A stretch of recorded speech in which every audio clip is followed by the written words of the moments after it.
Selamat datang di channel Dimas Sadiman. Jangan lupa like, komen, dan subscribe serta bagikan kepada teman-teman. Assalamualaikum warahmatullahi wabarakatuh. Jumpa lagi dengan saya Dimas Sadiman, penggerak literasi. Salam literasi, literasi maju Indonesia Jaya. Baiklah, saya akan menunjukkan sebuah buku, yaitu buku yang saya tulis pada tahun 2020 tentang pembelajaran daring. Pembelajaran daring ini terkait dengan literasi digital. Jadi para guru sekalian, saat ini kita masih menggunakan dua model pembelajaran, yaitu pembelajaran daring ya, jadi dengan PJJ, karena meskipun kita sudah melakukan proses pembelajaran secara full, tetapi isi dari kelas kita sesungguhnya baru setengah. Jadi isinya baru 50%, dan anak didik kita juga masih belajar selama 3 hari dalam 1 minggu. Oleh karena itu, proses pembelajaran daring juga masih sangat penting untuk kita semua agar kita bisa mengoptimalkan.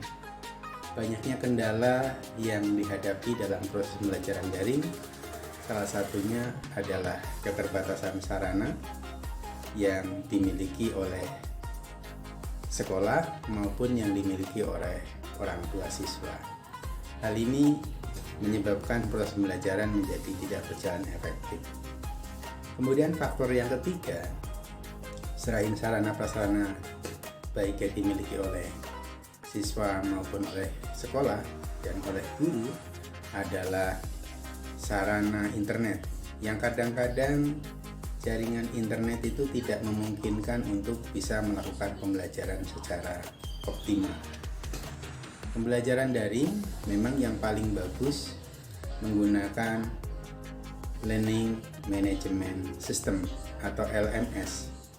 Tetapi yang bisa melakukan proses pembelajaran dengan LMS adalah mereka yang punya akses internet stabil, karena dia akan terhubung ke internet secara terus-menerus. Lalu bagaimana untuk mengatasi hal-hal yang dialami oleh para guru? Saya menawarkan sebuah pembelajaran daring dengan menggunakan media sosial.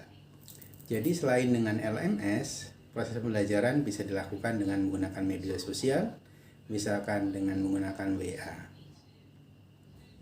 Kelemahan dari WA, jadi yang pertama terbatas.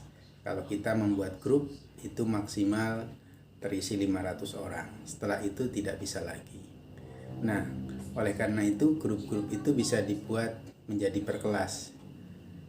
Sulit dibayangkan kalau misalkan Bapak Ibu mengajar yang 1 jamnya, 1 kelasnya cuma 2 jam. Maka kalau akan mengajar 20 jam ada 10 grup. Sungguh merepotkan memang. Kalau kita mengajar 24 jam berarti ada 12, ada sekitar 12 grup. Jadi akan memakan banyak grup sehingga kita kadang-kadang akan merasa kebingungan. Maka langkah yang lain adalah membuat grup dengan menggunakan Facebook. Dengan Facebook kita lebih mudah karena memori yang digunakan oleh para siswa juga tidak terlalu besar, sehingga ini akan meringankan handphone yang digunakan. Jadi apabila Bapak Ibu menggunakan media sosial, saya sarankan untuk menggunakan Facebook dalam bentuk grup. Jadi mereka yang bisa mengakses, yang bisa mengirim hanyalah anggota-anggota grup yang kita masukkan. Ini akan lebih efektif karena di grup kita pun bisa mengupload video, gambar, kemudian tulisan sesuai dengan kebutuhan pembelajaran. Kita juga bisa melakukan siaran langsung melalui Facebook dan kecenderungan dari Facebook tidak memerlukan memori yang besar karena dia akan tersimpan secara online. Dan istimewanya semuanya gratis dan tidaklah rumit karena semua siswa dan semua guru rata-rata menguasai media sosial ini. Jadi agar proses pembelajaran secara daring yang dilakukan oleh setengah dari siswa kita berjalan efektif, maka kita harus menggunakan media yang bisa dijangkau oleh semua siswa. Apabila Anda tinggal di kota besar dengan internet stabil, maka Anda, para guru, bisa menggunakan LMS, itu yang lebih baik.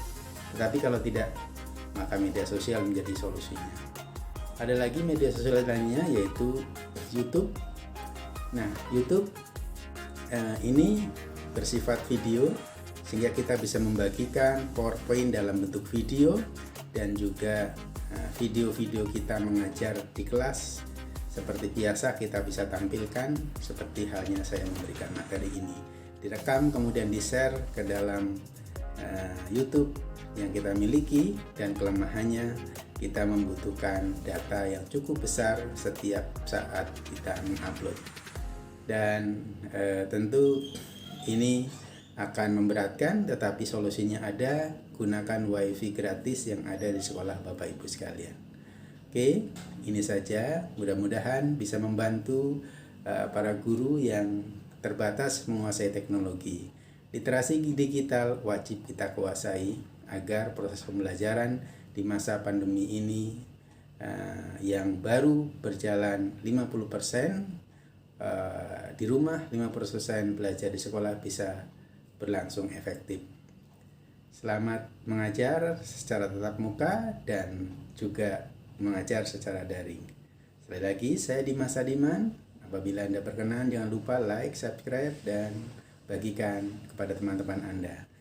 Dan untuk mendapatkan kabar terbaru dari saya, jangan lupa nyalakan notifikasinya. Saya Dimas Sadiman, penggerak literasi. Salam literasi, literasi maju Indonesia Jaya.